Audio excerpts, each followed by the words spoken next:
Hi everybody, this is Chris Ryan, and I'm going to take you through my presentation, which is titled Research and Evaluation at the Smithsonian Marine Ecosystems Exhibit. So I'll just kind of give you a brief overview of our facility.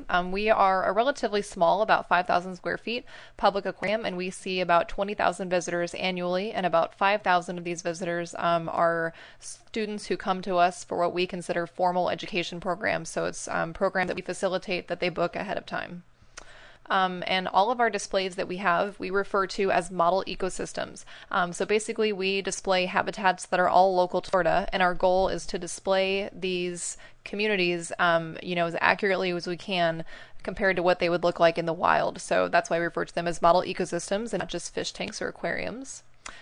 And then also we do offer public and school programs for all ages, from story time for toddlers up through senior programs. We do offer on-site outreach and field-based programming. And I'd say the majority of the school groups that we get through are probably K-5 students. So to take the first study here, this is my qualitative evaluation that I would like to do on our WENT scope, and this is something I had discussed in an earlier module. So these are actually pictures from a company called Micrarium Enterprises out of the UK, and they do sell the WENT scope. And these are all at different facilities, and so it can kind of give you an idea of what other people have done to display it. You can see that some facilities have more information or less information. So it's kind of, once you get this instrument, it's kind of up to you what you do with it. And so to show you what ours we currently have a few different issues with the WENT scope. First of all, when we purchased this, we were kind of in a hurry to spend a bunch of money, which I guess is not a bad situation to be in. But we were at the end of our fiscal year and we had to spend the money before the end. And so we basically saw this, thought, hey, that'd be really cool to display. And so we got it, kind of not having planned a whole bunch of where it would go, what we would display, etc. So once we got it, we were just kind of in a rush to get it out on the floor, get something on display. But it's kind of been a challenge because I don't think that people really notice it as much as they could. And I think that we have a hard time with our slide tray. The slides kind of move around. And also you'll notice that it's not accessible, so folks in wheelchairs aren't able to view this. So these are just a few of the issues that we're dealing with. So for the study, to take you through the methods I would like to use, again, it's a qualitative evaluation. I really wanted to get a lot of in-depth information from the folks that we talk to. So we will be selecting our visitor sample from just the general public who come through the doors, and they will be asked when they enter if they would like to participate in the study. We're going to randomly select people, and people can choose to speak to us at the end of their visit. So we won't actually do any timing or tracking or observation. We're just going to kind of do an interview with them at the end of their visit. These will be short interviews. Look here at the instrument. So we want to know if they've visited our exhibit before, also how many were in their group, how many adults and kids. And then we just kind of go through their impressions. We want to know what's the first thing they noticed about the WENT scope. Did they find it easy to use? Can they recall anything that they looked at? And do they see at all how it relates to the rest of the exhibit? And we want to know if there's anything they particularly liked or didn't like about the WENT scope. So it's pretty general. And then for the data analysis, we will be using some coding to reveal any patterns with things that people liked or didn't like, or just other comments that they had. Also looking at, what specimens they could recall interesting. And basically the goals we'd like to come out of this is finding out, is this something that is attractive to visitors? Do they find it easy to use? Which specimens did they think were interesting? And also, could they find the relationship with those specimens to the rest of the exhibit? Because we do actually try to display things that have come out of our model ecosystems. Maybe we had some spawning happening in a tank, so we had some planktonic larvae that we collected. We will preserve those and then display them in the WENT scope. All right, so moving on to the quantitative study. For this study, I would actually like to, kind of a dream of mine, is to develop a teacher curriculum guide for our exhibit. So this would be something that ideally every teacher who books a field trip to our facility would receive.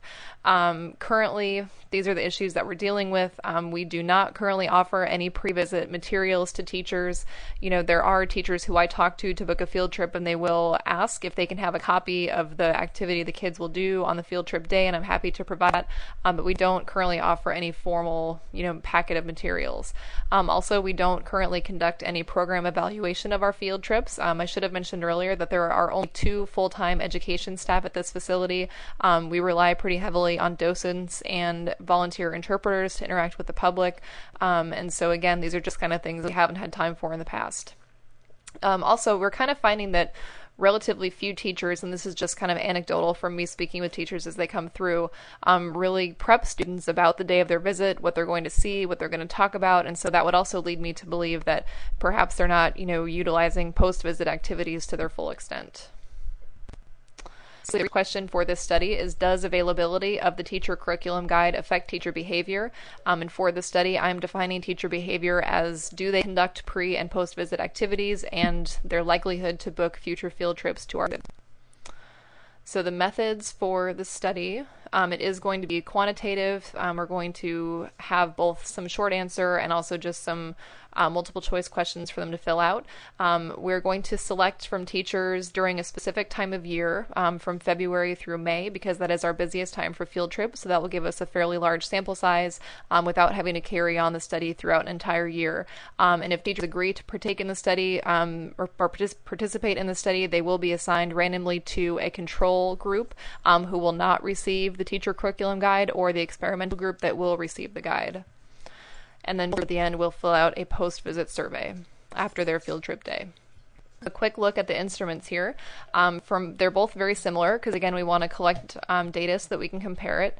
And so we're asking what grade they teach, how many students they have, how many chaperones, if they're required to align their field trips to the state or county standards. And then we want to know from the teachers who did receive the guide if the logistical information was helpful, if the pre- and post-visit activities were clear, if they did use them in their classrooms. And then from the control group, we want to know if on their own they conducted pre- or post-visit activities. We ask them to give examples. We'd like to know what they're doing. And then we just ask at the bottom, their likelihood for both groups to plan a field trip to SME in the future. And the data analysis for this section, we will compare the control and experimental groups' responses. Again, we had similar questioning so that we can do just this. And basically, the goals that we're looking to learn is, does availability of the teacher curriculum guide affect teacher behavior? So, the teachers who had the guide versus the teachers who did not, are they conducting pre- and post-visit activities? Does receiving the TCG increase the likelihood that they'll do these activities? And also, does it increase the likelihood that they will book future field trips? So I think that is it, and I look forward to everyone's questions and comments. Thank you very much.